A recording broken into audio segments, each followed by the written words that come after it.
this issue has been around for quite a while, and the legislature, at least support built in the legislature for legislation that would allow persons to carry concealed handguns if they have a license on campus in campus buildings.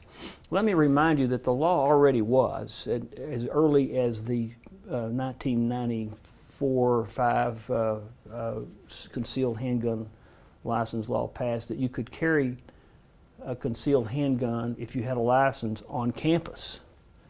You just couldn't take it into the buildings. So this legislation, which is basically been around for about 5 or 6 sessions, finally passed this session, and it was an interesting debate. You had the University of Texas system saying, no way, we don't want it. You had Texas A&M saying, we don't care, basically.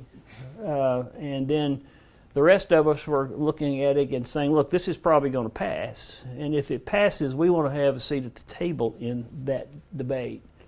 And so a lot of us took the position that we're neutral. If the legislature decides to do this, we would like to have a seat at the table to discuss it. And more importantly, we need the flexibility on the campuses to be able to accommodate different issues that each of us have that may be unique and something that you just can't do in a one-size-fits-all piece of legislation. We were particularly concerned about laboratories. In particular, we didn't want to lose our competitive edge on competing for national research, for federal research and other corporate research there who may have restrictions with regard to security issues and concealed handguns. It might be inconsistent with their security requirements. At the end of the day, the legislature listened, and I want to thank our delegation was very key in Senator Perry and Representative Frulo in particular in helping us get a bill that finally passed that has that flexibility. And so the bill that passed allows for the university presidents to define areas where, and create rules and define areas where carrying a handgun would be restricted on campus. And if you look around this campus, just drive around, you can see that we do family counseling here. We have the Center for Study of Addiction and Recovery. We have clinics that are located in our hospitals. We have courtrooms at the law school.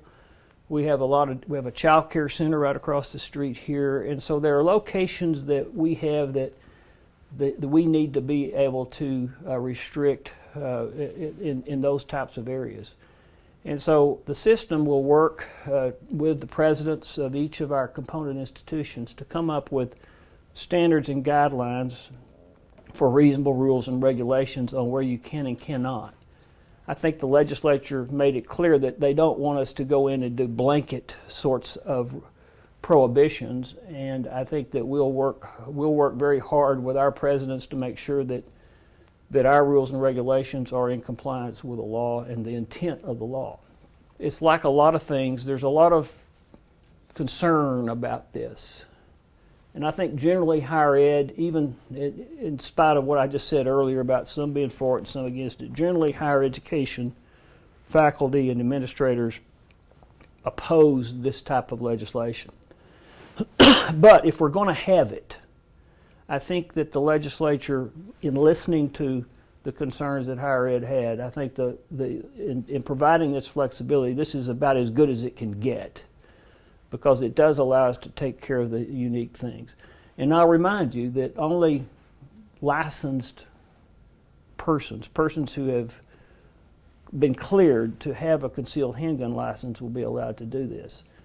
And that also includes being over 21. So I'm trying to express that it's probably not as bad as everybody has fears of it being. And if you look at the records of CHL holders in the state of Texas, you'll find that, especially as it relates to gun-related crimes, there have been very few incidents involving that in the 850,000 people that have licenses.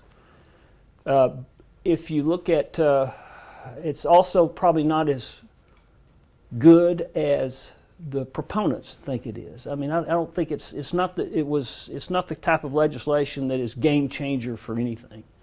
And I think if we do the rules right, I think that we can make this work, and we're committed to do that. We have a year to come up with the rules and regulations before this implements, and we have already started our discussions about that. And we have a very good, strong group of presidents. I have 4 great presidents to work with, and they're all very good about addressing needs and addressing these kinds of issues.